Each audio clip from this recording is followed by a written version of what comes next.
So listen to this, there are a lot of psychos in football, but Edmundo, the animal, I swear God created this guy just to mess with us. It was good enough that by 97, after 40 goal contributions in 28 matches, he had legitimate journalists in Brazil arguing that he deserved the Ballon d'Or over Ronaldo Phenomenal himself. But if you took your eyes off him for a second, the next moment, you'd find him either holding a pet chimpanzee and feeding it beer, or pulling some other crazy stunt, at times far worse than that. For 16 years, he had half the world on its knees begging him to chill out and just focus on football, and it never worked. In Italy, they got the guy to lock in, more or less, for about 5 months, and he had Fiorentina completely dominating the Serie A for 20 consecutive match days, something that Batistuta and Rui Costa had never managed on their own. But still, when the carnival came around, despite him allegedly having already made 35 round trips to Brazil over the previous year, once Batistuta went down injured with the club begging Edmundo to stay, he couldn't care less. The moment they got a hold of him, they pleaded, telling him, if you just keep going right now, you're top 3 in the world. Every team on the planet is gonna be coming after you. There will be money raining down from the skies for you. And you know what he said? If I gotta go to Europe, I don't wanna be the best in the world. But the funny thing about this is that I'm pretty sure he wasn't even talking about the sunshine, the beaches and the parties. It was always about Vasco Da Gama. That guy and that godforsaken club had a kind of love-hate relationship not even Shakespeare could have written. At 19, Botafogo finally kicked him out of their club after he walked into their training session completely naked, and with no club willing to welcome such a nut job into their academy for some reason, Vasco Da Gama, who by the way happened to be his childhood club, decided to take that gamble. And though 2 years later, with the guy already closing in on his 21st birthday, they were still terrified of what would happen if they brought him into the first team, he went into the Copinha, the most prestigious youth competition in Brazil, and not only led them to their first ever title, but scored a solo goal so oddly similar to one of Pele's greatest that in the blink of an eye, he had millionaires Palmeiras coming in with $500,000 for a player with 0 professional matches, and they still got denied. Since before the negotiations ended, Vasco gave him his debut, and even with a great Bebeto by his side, he instantly took the man of the match, putting in such a performance that by the time Palmeiras called back, his agent literally laughed in their faces and told them, no chance you're getting him now. A year later, the guy had already become a regular for the national team. He was on 32 goal contributions, going goal for goal in a team with Bebeto, Jardel and Roberto Dinamite. He had led Vasco on an invincible run for the Carioca Championship, and hilariously, after being invited for a 5-a-side match with Zico, the biggest legend of their biggest rivals, even he was telling their staff to hold on to this kid, he destroyed us, he's goddamn phenomenal. And still, once the transfer market opened, they didn't wait a second before shipping him out, instantly taking a $2 million offer from Palmeiras, with their presidents telling the press, I am not selling a player, I am selling a problem. Which is incredibly ironic, considering that that same guy would resign and sell Edmundo again 4 different times, maybe because at Palmeiras he was out of this world. Palmeiras hadn't won a single title in 17 years, but once Edmundo arrived, with 9 goals in the 12 matches before the final, he immediately took them to the Paulista Championship title, then scored a brace in the final of the Rio-São Paulo tournament to make that another trophy, and eventually still managed to go way further, leading Palmeiras to the final of the Brazilian Championship itself, scoring to take the title as their top scorer and being named the best forward in the country, somehow running it all back the next year, now with Rivaldo playing by his side, this time not even settling for a goal in the final against direct rivals Corinthians, but going even further, dribbling one of their players only to stop and ask him to try again. Still, as you may imagine, this is all sounding a bit too mentally stable. The reality is that aside from all the goals, Edmundo had started a riot in a match against São Paulo, had been handed a 40-day ban for slapping a referee, and had literally been nicknamed by the press as the Animal. He was the only striker in the world capable of taking 5 red cards in a single season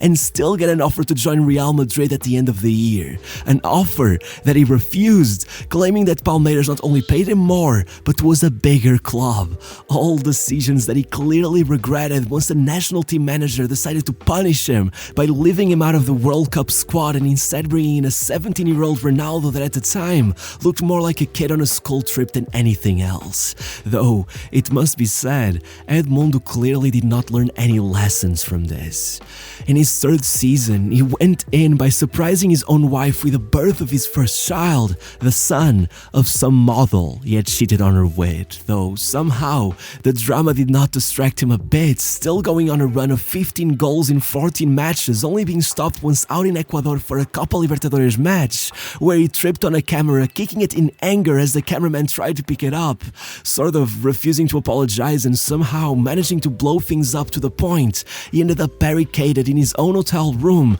with the Ecuadorian army waiting for him outside his window for days as the Brazilian embassy desperately tried to de-escalate the situation, eventually making it back to Brazil and posing for a photo shoot with a teddy bear in an attempt to break past his bad boy image, then quickly sparking a massive fallout with several of his teammates refusing to renew his contract and leaving the club out of nowhere as the fans who just 2 weeks before seemed in love with him now chanted that he was the biggest traitor in the world. And I gotta say, that was no exaggeration, because not only was he leaving his team behind without thinking twice, he went in on the promise of playing alongside Romário and Savio in what they called the front three of dreams. He joined Flamengo, the direct rivals of Vasco da Gama, the supposed club of his heart, becoming the most expensive signing in Brazilian history. Look, the hype for this trio was a nationwide phenomenon. Everyone thought they'd blow past any opposition. They even recorded a rap song that went straight to the radio charts, ironically named The Bad Boy Rap.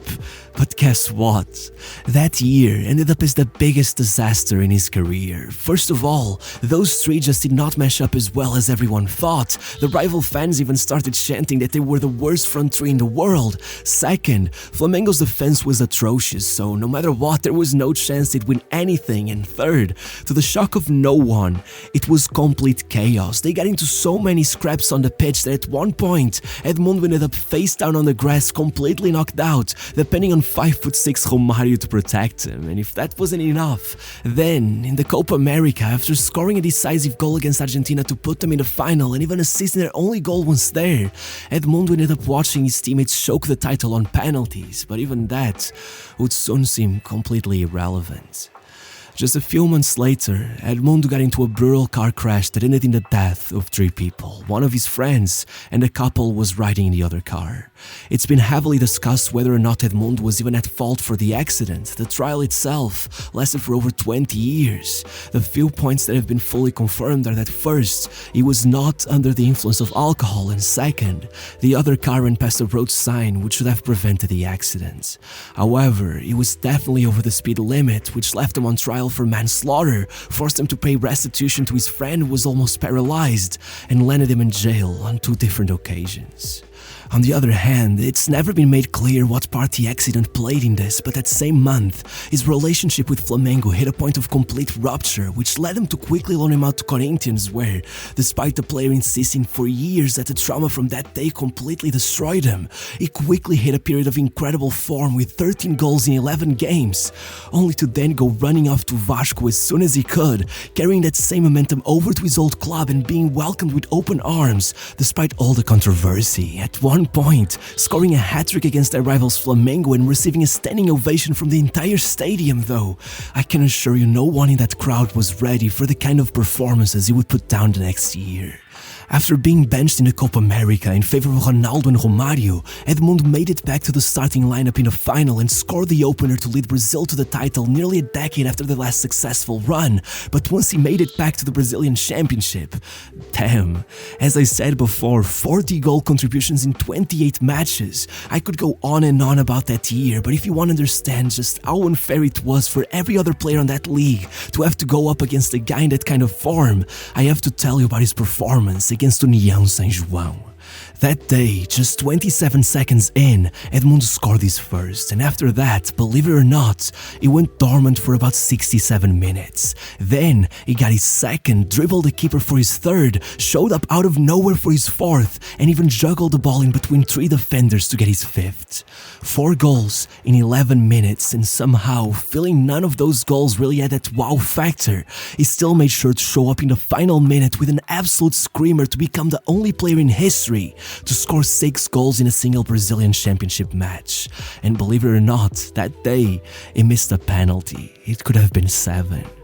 By the end, he had led Vasco to only the 3rd league title in their history. Edmundo had broken the league's goal-scoring record, which had lasted for nearly 20 years, while also finishing as the top assist provider, meaning that once he took the award for the league's Player of the Year, many felt it was nowhere near enough reward for what he had just pulled off. There were major figures in the league claiming he was the most informed player on the planet, so much so that, as the conversation surrounding the call-up for the 1998 World Cup began taking place, the journalists were all hounding Mário Zagallo with the same question: Ronaldo or Edmundo? But actually, it was right here that things started going off the rails.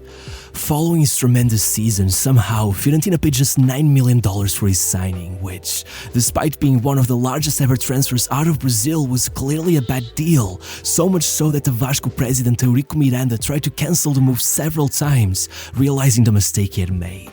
Regardless, once there, I think you get the idea. After just one start for the club, Edmundo was already flying back for the carnival, claiming that the manager was sabotaging his World Cup chances by putting him on the bench, and straight up threatening to not come back unless they promised him a place in the starting 11, which only further exposed just how out of touch he was after Mário Zagallo confessed that the one thing that had him thinking of leaving him out was the fact he couldn't shut his mouth. I mean, even after Romário was left out for similar reasons at the World Cup, Zagallo still preferred to play good old reliable Bebeto alongside Ronaldo, and even when he fell ill, quite literally having convulsions only hours before the final, he controversially still preferred playing a sick Ronaldo than taking the risk of starting Edmundo. And if all that was already guaranteed to send the animal into a spiral, then not only did they lose, but before the summer ended, Romário, upset that Edmundo had taken his place in the tournament, painted the player's face in one of the bathroom stalls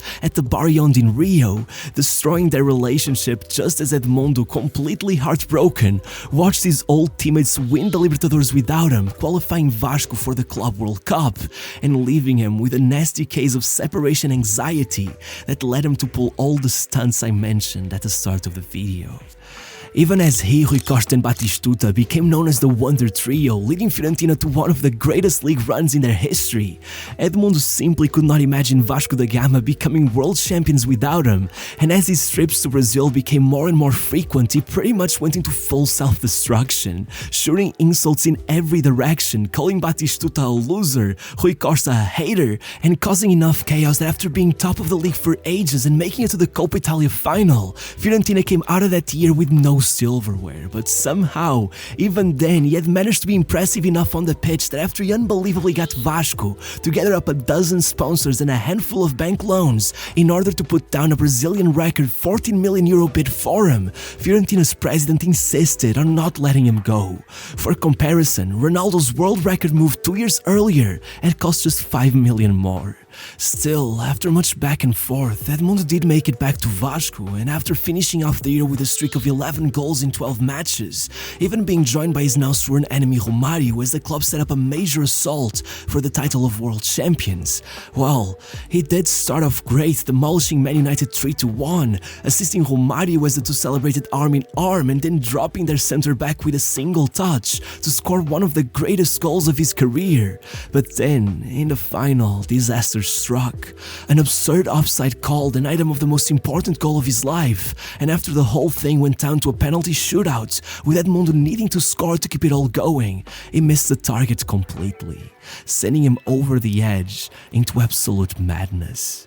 Edmundo had been promised Romário would only be staying for the Club World Cup, but after all of it, not only did they decide to keep him at the club for good, but ended up giving him Edmundo's captain armband after he went out injured for a couple days, leading to the greatest public feud in the history of Brazilian football, with the fans completely siding with Edmundo and calling Romário a traitor, quite literally booing him throughout most of their matches, while the board did the complete opposite, backing Romário and sending Edmundo further down a spiral, which which prompted him to force his way out of the club, joining Santos on loan, even if, paradoxically, on the pitch, the two had been easily the greatest striking duo in South America. No matter what, at Santos, the club simply could not afford his salary, missing one payment after the other and eventually kicking him out of the club after he told the press he wished he would win the lottery so he could quit football for good. Then, moving back to Italy at Napoli and disappointing massively, clearly showing that he indeed had no desire to play anymore, eventually landing a move to Cruzeiro which burned to the ground even faster after he admitted to the press right as he was about to face Vasco that he hoped not to score, and then being accused of missing a penalty on purpose as his old fans chanted his name from the stands, soon exiling himself for a year and a half in Japan, demolishing that league as rumors of a retirement went around, only for him to shock everyone with the most absurd career decisions, first moving back to Vasco only to quickly be on his way out again, complaining their squad was simply too weak to compete, and then joining Romário out of all people at Fluminense and dropping out after an injury-riddled season to sign for a fourth-tier club in a marketing stunt that was supposed to raise money for a social project, still somehow finding a way to get into trouble with the board, banning it all after 2 games as the entire country labeled him as a washed-up player, though they were definitely jumping to conclusions. With no top club willing to sign him, Edmundo joined Figueirense, who had spent 90% of their history in the second tier, and began clawing his way back to the top, eventually ending the season with 13 goals in 11 matches, breaking the club's goal-scoring record, saving them from relegation, and going as far as scoring a hat-trick in a match that was supposed to have been fixed by the referee, who eventually confessed he was left scared for his life, having to explain to the criminals running the scheme that, in his own words, "What could I do going up against a savage like that?" And so, when it all seemed impossible, Edmundo caught everyone off guard by earning a move back to Palmeiras at 35, instantly finishing the year as their top scorer, then running it back for a second season, almost announcing his retirement at the end, but being stopped by none other than Vasco Da Gama, who called upon him as worries of a devastating relegation surrounded the club, though his efforts just weren't enough, meaning that on that final day, at 37, Edmundo walked away in tears, finally being able to look past all the rage and face reality. Vasco was the one thing he ever loved.